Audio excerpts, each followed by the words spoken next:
how hard is it to sort of get your name out there and be noticed in a, well, I guess in a time and era where last year we had the Black Lives Matter movement.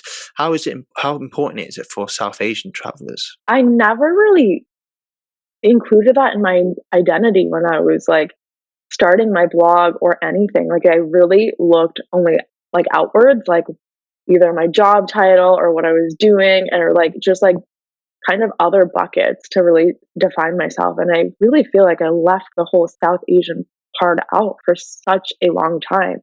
And it's only recently like come like I've realized that I need to be using that because it does make a difference. Like whether I realized it or not, like until now, like the places I travel, how I travel, what I do, what people say, definitely affects me because of my identity. And I started to kind of see that people actually also notice that. And that's when I really realized is like a lot of people are like, how do you travel alone? Like while you're like a Pakistani or like a brown girl or like a Muslim, like how do you do that? You're unmarried. Like where do you go? Do you feel safe? And like I've started to realize that. And now I want to talk about it a little bit more because you're right. There's no one else. Once that came into mind, I realized that there's not that many people who are openly talking about it or identifying as South Asian travelers.